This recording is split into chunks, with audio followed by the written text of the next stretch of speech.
Chapter 2, Those Wacky Grown-Ups. It's been said that adults spend the first 2 years of their children's lives trying to make them walk and talk,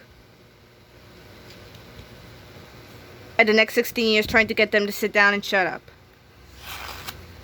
It's the same way with potty training. Most adults spend the first few years of a child's life cheerfully discussing pee and poopies, and how important it is to learn to put your pee-pee in the poop and poo-poo in the potty like big people do.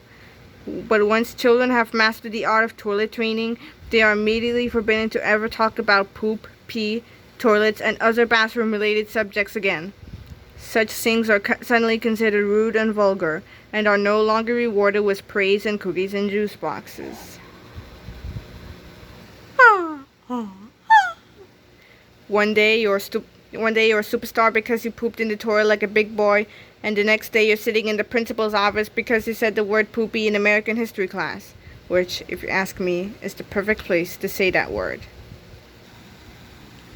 You're probably wondering, why would adults do that? Why would they encourage something one day and discourage it the next? The only answer I can think of is that adults are totally bonkers and should probably be avoided at all times.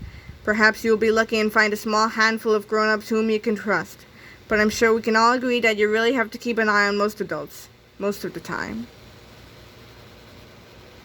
Which is just what George and Harold did. Chapter 3, The School of Hard Knocks! Unfortunately, the adults at George and Harold's school were anything but trustworthy. Take their principal, Mr. Krupp, for example. Mr. Krupp's wicked heart thrived on the teardrops of children.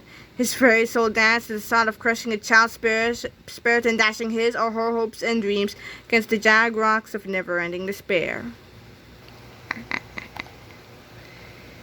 Each day, Mr. Krupp would stand at the door to his office, gleefully handing out detention slips to any child who was unfortunate enough to cross his putrid path, and for very minor infractions too, such as smiling, breathing without permission, or smelling funny. As bad as Mr. Krupp was, most of the teachers in George and Harold's school were even worse.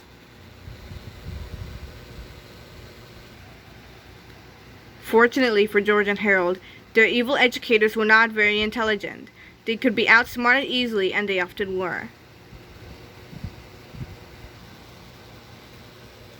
Now you might think that it wasn't very sporting of George and Harold to try and outsmart dumb people, and perhaps you'd be right. But George and Harold were just trying to make the best of a bad situation.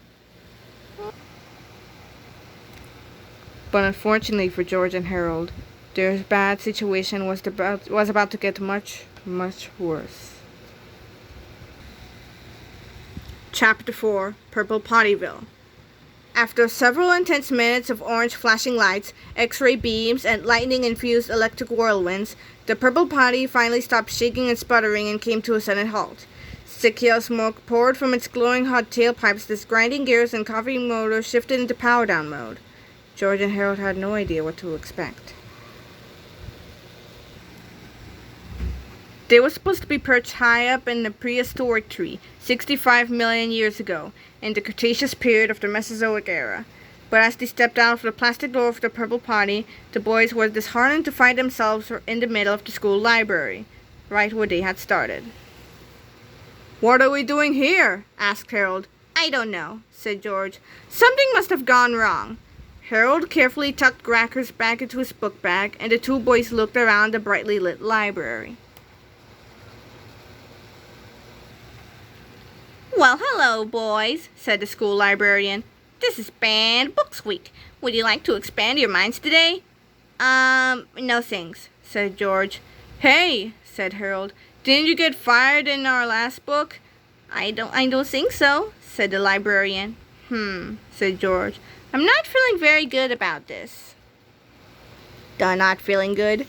asked Melvin Sneedley, who had been struggling to comprehend the easy-to-read children's bestseller, Frankenfart vs. the Bionic Barf Bunnies from Diarrhea-Land. "Maybe you should go see the school nurse." "We have a school nurse?" asked George. "I saw we just had a box of Band-Aids and a rusty saw," said Harold.